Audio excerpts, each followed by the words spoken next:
Hey everybody, welcome back to the channel. My name is Andrew, and if you first time stumbling onto this channel, my name is Ginger Hacker, is my cool little handle, and we are going to be talking about the amazingness of breaking into cyber. And lucky for you and everyone else that still follows my channel, this is our first episode of Breaking into Cyber for 2025.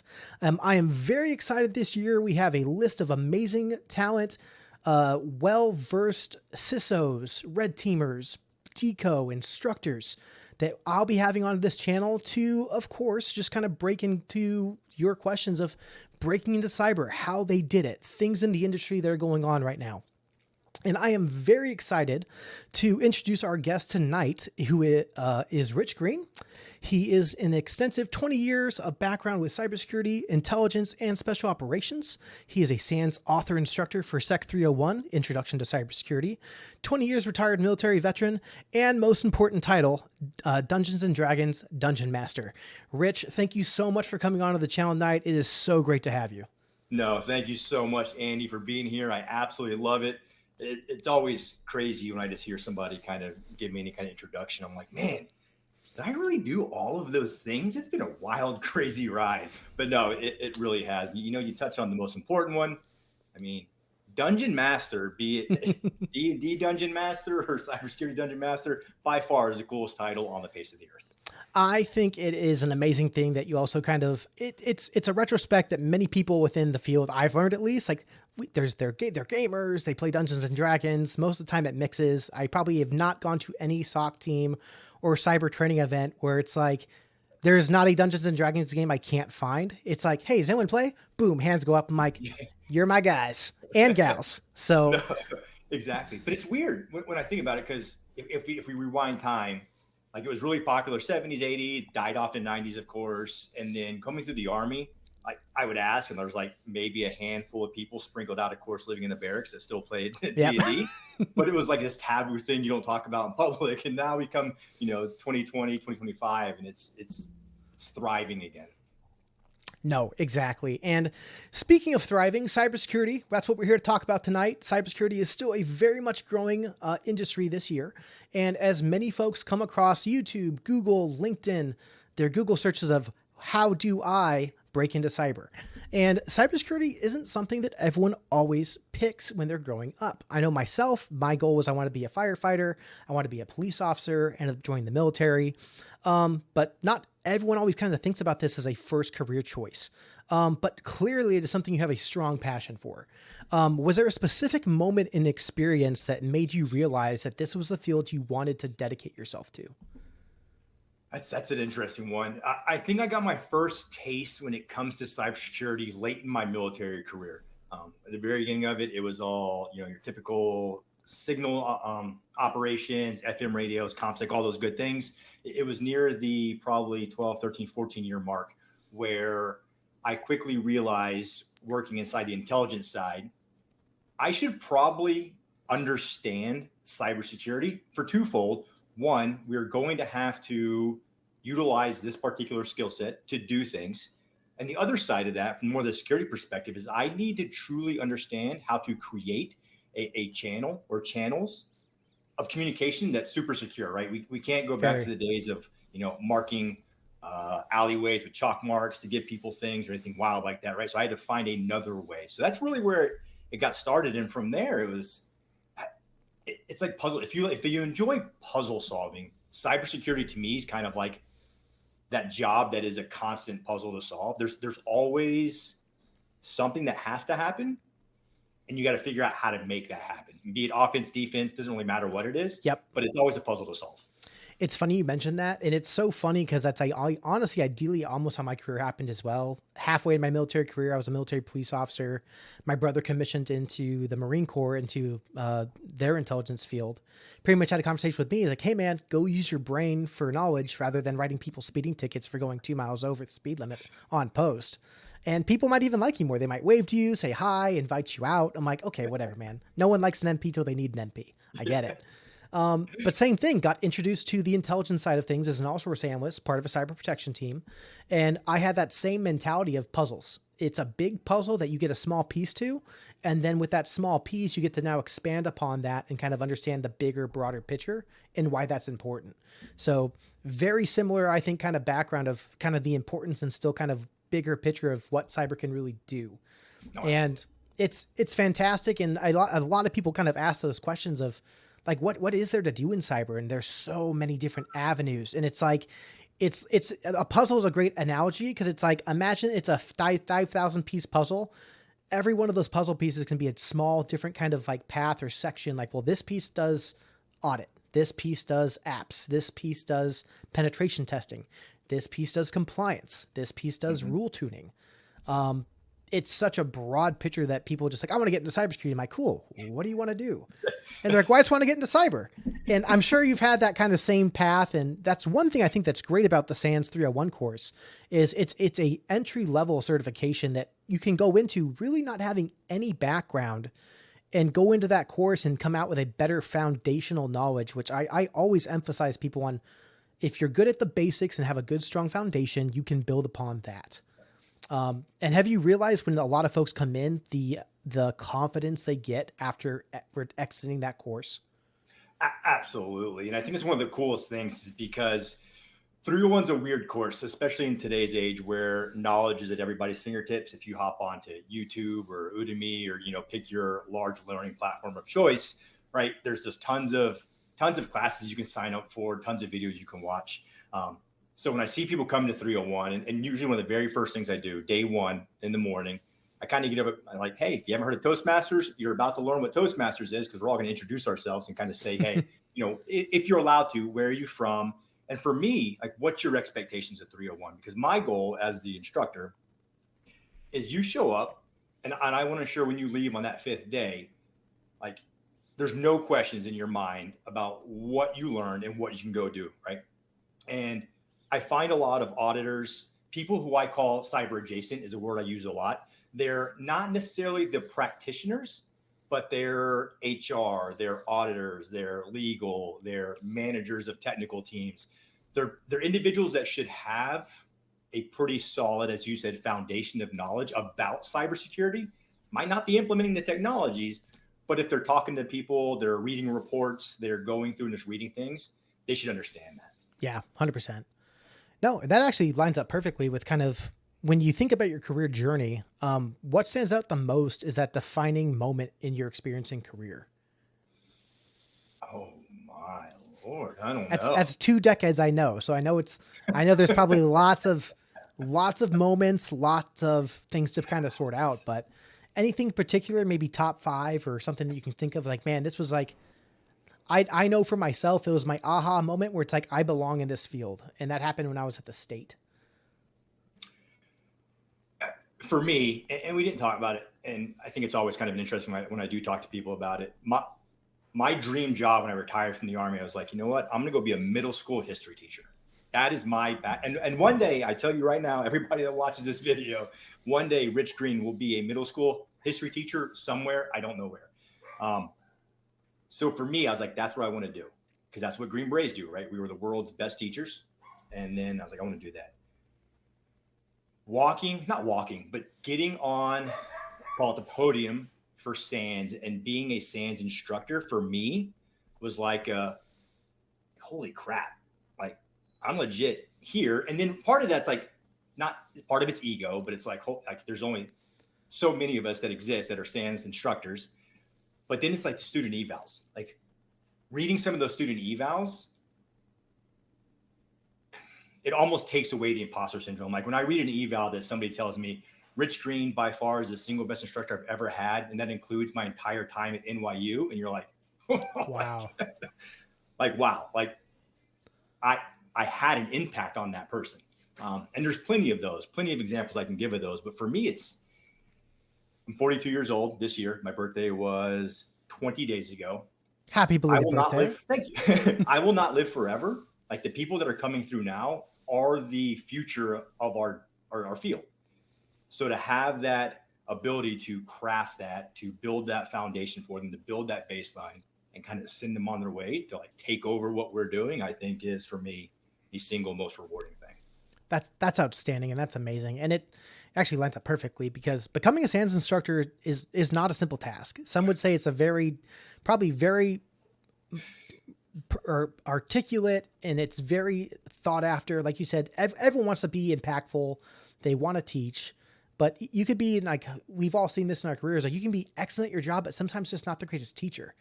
And I think a lot of the SANS classes I've attended to, all the instructors are so well versed. They can communicate, they understand the material. What was that process, or can you share that experience for the past year of what that kind of looked like, getting in, kind of growing into that process or role? No, absolutely. I can. And it is definitely an arduous process. And I think a lot of people don't truly grasp that. Like, it's almost like if you go back and look at Hercules's task, like it's a Herculean task to go through that entire process. So very first thing, you have to take an exam and a course for whatever the course is that you want to be an instructor for, right? Whatever that may be. Once you go through that part, you pass it with a score. I want to say it's like an 85 or a 90. It's somewhere on the top end of the scale. Yeah. I think it has to line up with the advisory board. Once you go through that process, you reach out and you're like, hey, I want to be a SANS instructor. That's like step one. From there, they need to pretty much take you through some mock things, right? How is your presenting skills? How is your people skills? How are you able to articulate the information, especially like technical information, to individuals that might not know it, right? And that goes through a whole process. And then when you make it through that particular checkpoint, like hominis dominus, you're not a complete fool on the radio, on the camera, you kind of know what's going on, you know the material very well. They move you through the process. And then there's a long road where you have to go through X amount of module teaches. And through this whole process, you're being evaluated every single day, not every single day, but every time you're teaching. And you have to have almost a perfect score. Like, there's very room, like a lot of people, SANS is quality control across the board, both the content in their classes and the quality of the instructors is definitely super high, right? So you go through the whole process. When you make it through all the modules, when I mean module, I mean like parts of the days, right? So day 1, day 2, day 3, day 4, day 5, day 6, whatever the case may be. And there's chunks in those. You have to go through every single one of those and teach those to a classroom. Once you do all of that, and if you've been good throughout the whole process, you move on to the next phase. The next phase is what they call their co-teaches. That's where you and whoever the lead instructor is, you determine what that is. But like, maybe lead instructor teaches the morning, I teach the afternoon, and you go back and forth and you do that for the whole time you're doing that one. And if you're still good, you move on and you swap. So if I had the afternoons the first time, well, I have the mornings now, until you teach the whole course through a co-teach. If you're still good on evals, you're still trucking forward, you go to the next phase of the whole process, which is your solo teaches. Okay. And that's where the gloves are off. It's on you. And you have to go through so many of those through the eval process. Everything's checks, all the checks and balances. And then eventually they put you forth. Like, you know what? We like this guy. Yeah. He's made it through all the hoops. Let's do it. So in reality, it can go, I won't say quick. At a minimum, you're looking at a year minimum. Yeah. And that's going to be completely dependent on your availability, right? Because I said you have to be in front of students teaching. So if you have a job that doesn't let you get away enough, and say you're only getting like 4 teaches a year. I was just about to ask that. I can only imagine the difficulty of that, juggling, trying to do that with a full-time job. If the job's not supportive, I could only imagine most industries, like I know my company would probably be pretty positive about that. Like, oh man, we're going to go be a SANS instructor, but not all companies are like that. So exactly. And that becomes the biggest thing, because the other thing that people don't know is, and we've all had those where you've attended a course and you have the instructor who maybe isn't even relevant in the field anymore. Maybe they took the course 15, 20 years ago and they're just teaching the material now because they were approved. They're in the process. SANS is not that way. SANS instructors, it's almost a mandate. You will be working in the field that you're instructing students about, because take pen testing, or we'll use digital forensics, right? Yeah. We can't have somebody that was in digital forensics 20 years ago in a class now, because things have definitely changed in those 2 decades. And if a student has a question, look, you have to bring something to the table. You have to bring something real world relevancy to the class right now. So it makes it hard. I'm going to get my Windows 7 spun up. And then once I get into there. Exactly. No, it's definitely, but it is worthwhile, man. It is long. And if you can go through it, it is definitely worth it. Oh, that's fantastic. Which is actually great because so obviously you're a military veteran, Green Beret, and being a veteran of 20 years and also taking this, that military's perspective, do you see that influence the way you kind of approach cybersecurity challenges within the corporate world? Yes. And sometimes it's kind of weird for me. Twofold. Again, my coming through security or, technology was not your typical path. I was never help desk. I was never, SOC or a sysadmin, network admin. Like I didn't have those roles and responsibilities. So I truly don't know. Now I do, but I didn't when I started kind of what that entailed. All my experience that I brought to the table was, crawling through swamps in, country X, attempting to Wi-Fi exploit a particular closed network to gain close target access. So like all my stories are like, you come to 301, people are like, oh, we're going to learn about cybersecurity and network security. And I'm like, day one, that's not kind of my dig. Everything you learn, like I'm gonna teach you about principal least privilege. And I'm gonna tell you as a offensive adversary, how I utilized your misuse of principal least privilege. So like everything's that way. So I do approach most things from my offensive operational background when it comes to security. And then just being in the real world, I still kind of took that military life with me. Yeah. Which was kind of weird because, in the military, it's yes, sir, no, sir, yes, ma'am, no, ma'am, like the whole process, rank.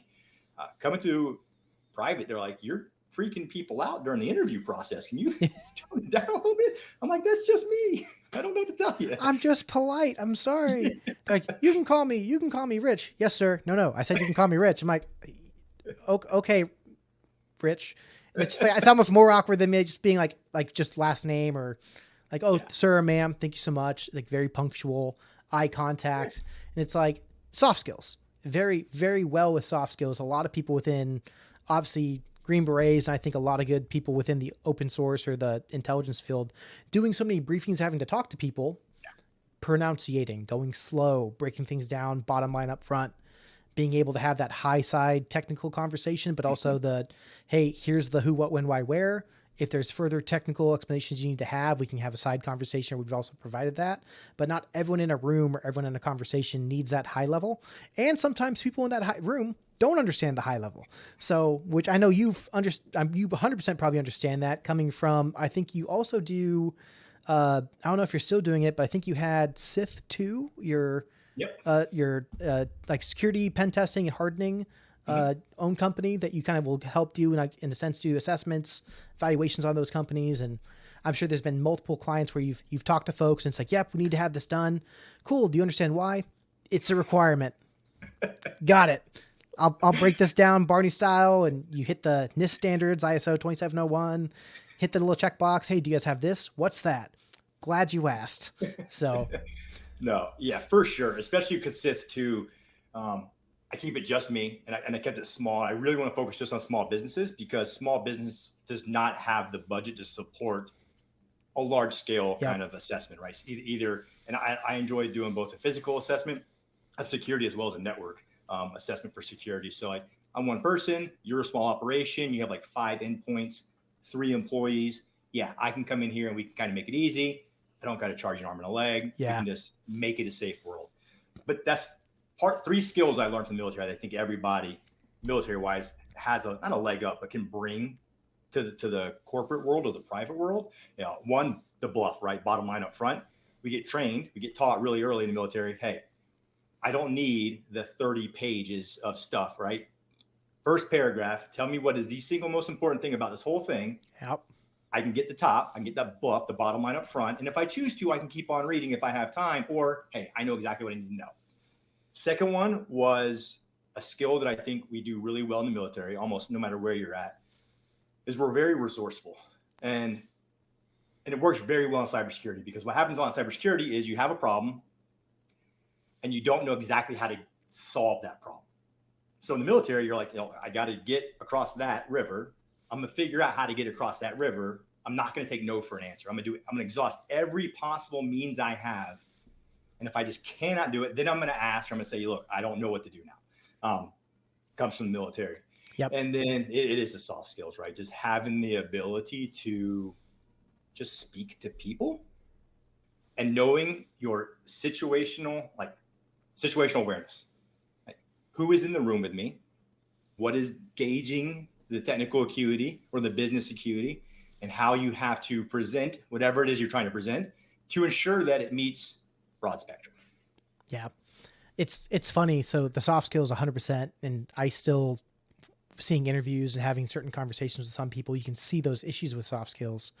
But it's like, ever since I was in the military, then even though I was a police officer, I got told so many times I was the best person to have people talk to, because it's like, dude, they just tell you they got drugs on them. I'm like, well, you got to treat them like a person, dude. Like, I'm like, hey man, I got to read you this little piece of paper. It's called Miranda Rights real fast. I'd read that whole thing. I'm like, hey man, you want to have a cigarette real quick? You smoke, right? I don't smoke. But as any good cop knows, if you're on the beat, you always carry a pack of Marlboro Reds, because a lot of people smoke. Oddly enough, criminals. Don't know why.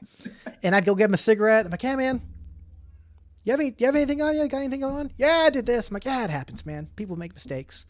But with those mistakes, we got to deal with the consequences. Yeah. And then we got to go talk to a judge tonight, unfortunately. I can't give you a ticket. And they'd put the handcuffs on themselves. Like, yeah, I guess you're right, man. I'm like, you want him in the front? You want him in the back? You good, man? You're the coolest cop ever, man. I'm like, I'm just doing my job, man. And it's just, you treat people with respect is the short end of it too. It's the golden rule. Yeah. And it's the same thing for understanding your clients and understanding your coworkers, understanding your management. Is there's always going to be an investigation, an event that's going to happen. People are going to be intense, frightened. Oh my gosh, someone's in the network. What are we going to do?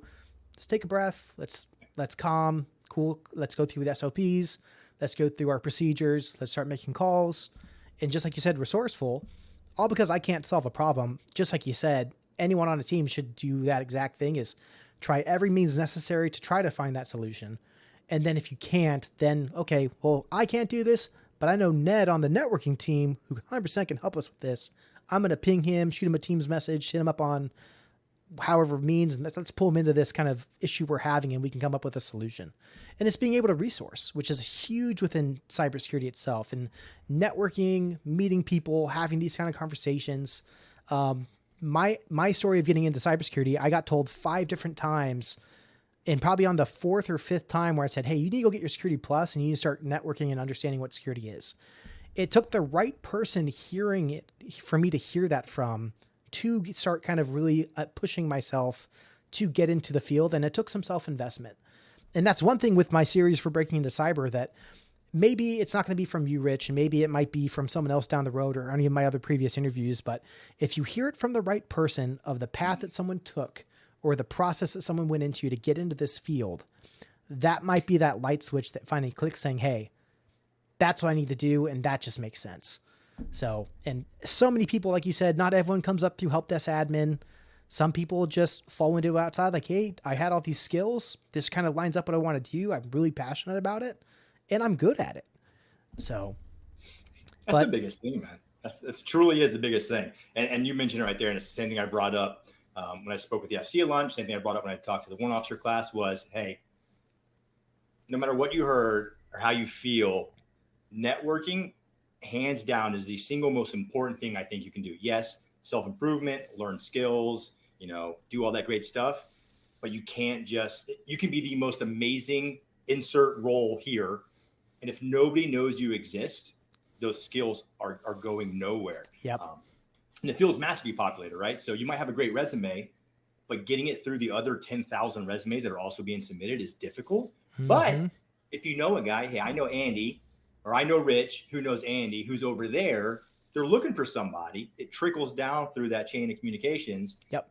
And then they're like, oh, I know this genius guy who's just a rock star. Like, let me put him in contact with you. Networking is the way to go.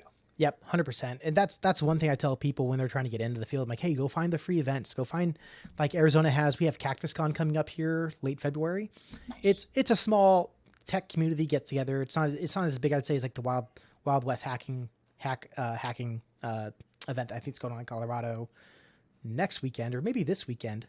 But yeah, same thing. Is just go there, talk to people, say hi, shake hands, go through some of the courses, and just learn. And just like you said, like and I've had this talk with a few different people and even mentors and stuff that help mentor me.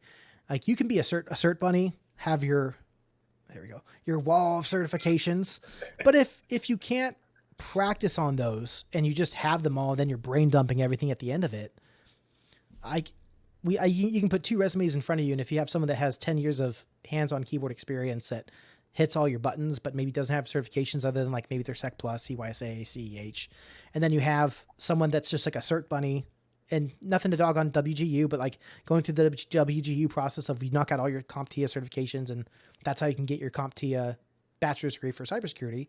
As long as you're retaining those things you're learning, that's what makes a good solid analyst. But but it's also important to look good on resumes and paper, because just like you said, you're fighting with 10,000 other applicants trying to become a SOC analyst. And it's nuts when you're going through LinkedIn and like you're reading through job requirements and then like, oh, how many people? Wow, 1,000 plus people have applied for this role. I'm like, oh my God. You got to set yourself apart. There has to be something that sets you apart from those 1,000 other people.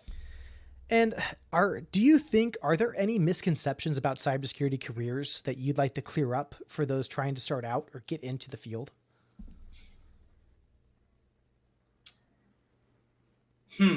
Misconception. I won't get started on my rant between pen testing and red teaming. Tune in next episode 4. That can be a whole what really grinds my gears when people lay those rants with Richard. So yeah. There's a couple, man, and it's tough. We just because if you just dig through LinkedIn, right, there's so many polarizing comments and views and like stances on just cybersecurity in general. It's you need to be technical, you need to know networking, all the basics, and then there's the group of no, you don't need to be technical. Man, I'm gonna be honest with you. I won't say there's misconceptions. What I will tell everybody, you can read the comments, you can read through social media, find what you're passionate about. You brought it up the very first thing, right? That's the number one rule. Find what you're passionate about, because cyber's huge.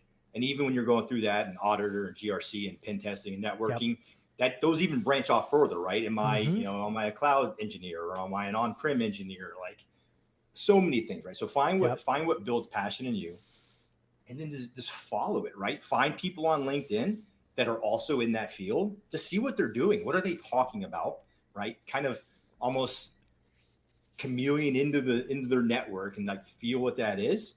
And just pursue it. Just don't get discouraged by going on LinkedIn and somebody's like, you have to be technical to be in this field, right? And you're like, I'm not technical, so I'm done with cybersecurity. Yeah. No, like that's not the case. Depending on the role, if you're doing reverse engineering malware, you should probably be pretty technical. If you're working in a SOC, you're engineering, you should probably be pretty technical. But there's other roles. There's so many roles where you don't have to be super technically proficient and you can still be an absolute asset to any security team. 100%. And just nail on the head. Like some people like, oh, I really want to get into cyber, but I can't, I'm not a coder. I'm like, you don't have to have coding experience to get into cybersecurity. No. Like you can understand a little bit of it and understand maybe like certain pieces of it, but like, I'm not asking you to like go write me a Python code right now that's going to populate a calculator and let me play Snake.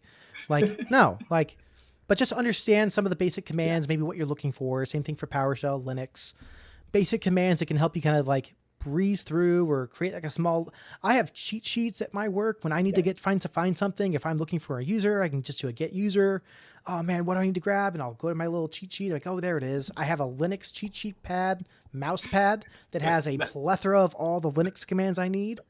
So it's just like, there's resources, just like you said, if you don't know something, and that's where cybersecurity is continuously learning and growing, which that's one thing I tell people when they're trying to get into the field. I'm like, one, I hope you like to learn, because you are going to learn every year and a half, 2 years. There's a new concept. There's a new attack. There's new stuff coming down that you have to understand how to either protect against, to research, to know when that comes to your environment. If you're going to be a security analyst, if you're a software engineer, there's new apps being developed. There's now all the AI prompting engineers and all the AI stuff that we've lost zero trust. That's no longer the cool hot phrase. It's now, is your app name X something here AI infused? And it's just like, obviously the huge stuff, which I think you maybe talked on with DeepSeek, I think is the new. That's the new craze, the new model right now. Reminds me when I saw the Temu ad on the Super Bowl a few years ago. First thing I did, not only did I rant to my family to not download Temu, I went to my warrant officer chat, like in my army chat I had, and I'm like, everyone, I just want to take a huge rant here to make sure no one here is using Temu. It is asking malware to come onto your computer. Here are the studies. Here are the cases. Here are the case action lawsuits going on right now. And then like a week later, my buddy's like, bro, look what I got on Temu. I'm like, no, I'm like, buddy. No, what drives me crazy about DeepSeek, and I've tried to avoid talking about it as much as I can this week. There was a whole, whatever stance or side of the fence you are when it comes like TikTok, whatever the case may be, TikTok went through its thing, still going through its thing. Mm-hmm. And then days later, DeepSeek shows up and everybody's like, I'm running to DeepSeek. I'm like, it's going to the same place. It's still all going to China. It's like, it's still there. Like, what are you doing? It was wild. Absolutely wild. We'll see what happens there. I mean, on one side of it, I think on the technology basis of what DeepSeek's founded on, if it is what they say it is, I think that's awesome, right? They were able to take something far significantly from a power basis and do some amazing things. Awesome. Yeah. But that's kind of about where it stops for me with giving DeepSeek credit. Yeah. I like my data and I get enough spam and email alone where I don't want to have more of it. So, but yeah, like I said, that could be a whole nother conversation and a whole nother ranting session. But Rich, I really appreciate you coming on the channel. I have probably two more questions for you. Then we'll probably kind of do some just last minute, just good advice for everyone kind of listening. If you stayed this long, really appreciate it. If you had, smash that like, subscribe button. Yes. What's one thing you wish more people knew about the impact they can make within a cybersecurity career? It's not fancy, right? If you really truly think about it. Usually when it comes to cybersecurity, the only time you hear something amazing about cybersecurity is not amazing. It's when there's a massive breach and it's all bad, right? Yep. But what is really cool is the impact you can have. Just even like I said, I mean, even technical or non-technical, whatever you bring to the team, you could have a huge impact on hundreds and thousands of people who will never know you. You will never get any recognition for it, right? But if you go in there and you correctly configure everything, right? There's no misconfigurations. You're taking PII from individuals and you're storing it, and credit card information, and you're storing it, and you're doing all these things and nothing ever happens. Yeah, it's not glamorous, but you're having the largest impact that you can possibly think, and that they don't even really know you're having this impact on them. And that's awesome, right? It's a lot of work, like SOC analysts, nonstop, right? I think it's one of the highest burnout roles in cybersecurity. But there's a reason, right? And you can have a huge impact. It's not, like I said, it's not glamorous, but. No, excellent. And then last minute, quick shotgun questions. Favorite Dungeons and Dragons character to play? Ooh, a wild magic sorcerer. Ooh, excellent. All right. And then for your free time, when you're not doing cybersecurity, not on YouTube, not teaching SANS classes, do you have a game right now or any type of on Steam, PlayStation, console that you've been kind of burning the midnight oil on, kind of getting some unrealistic game login? I'm not even going to tell you my Baldur's Gate 3 hours played. It's unhealthy, but it was Baldur's Gate 3. Oh, heck yeah. Yeah. I won't give you the exact number. It is definitely triple digits. And the first one starts with a 2. So like, we'll go from there. I put a significant amount of time in Baldur's Gate 3. Mine's in the thousands. I'm not going to tell you what thousands, but it's in the thousands. It's not healthy. I have a problem. This is the first step. I have a problem. I love Baldur's Gate 3. Passive Exile 2 is what I'm on right now. Awesome. Passive Exile 2 on Steam right now is what I'm at. I had to ask you though, with 1,000 hours of Baldur's Gate, were you a World of Warcraft guy by chance? Oh, no? Absolutely, for the Horde. So yes. Yep, Horde Hunter. Anytime I play on a Horde, I actually, when Classic came out with their new Classic server, not hardcore. I tried hardcore. I died 3 times falling off stupid cliffs, once off a cave. Don't ask me how. It wasn't even monsters. I just did a wrong jump and I'm like, ah.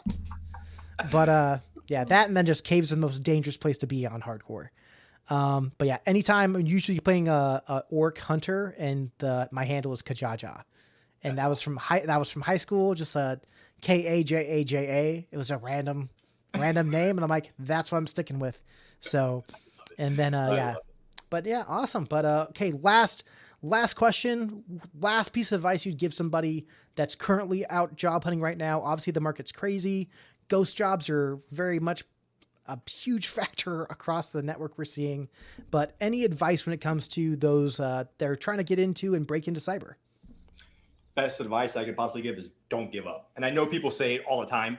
They're like, and it's like hollow a lot of the times, but truly is like, don't get discouraged. You're probably going to get 75 no's before you get a yes, or you'll get 75 no's and not hear from a recruiter for forever, and then more no's. Yep. Like if you are passionate about it and you know this is something that you want to do, yeah, it sucks, right? It sucks. Nobody wants to be turned down. Nobody wants to be denied anything. Have a good outlet, have a good support system. Be like, take your day, right? You get a no, complain about it. You're welcome to do that. And then the following day, get right back at it. Yep. Rich, that's all I got, man. Thank you so much for coming on the channel. Everyone, thank you so much for sticking around. Rich, as a huge thank you, as I do to all of my guests, you get some awesome, cool Ginger swag. So I will shoot you over my swag shop link, which is always a way to support the channel. But yeah, Rich, for your time, I'm just going to pick something you like. I had some cool hoodies, some cool shot glasses, mouse pads, all the cool bells and whistles. And hey, everyone, thanks so much for sticking around. Stay tuned. We have a lot coming on here in the year of 2025. And this is a huge year for cybersecurity. There's still tons of growth. Tons of positions are coming down the pipeline. As Rich said, don't give up. Keep on applying. And I will catch you on the next episode.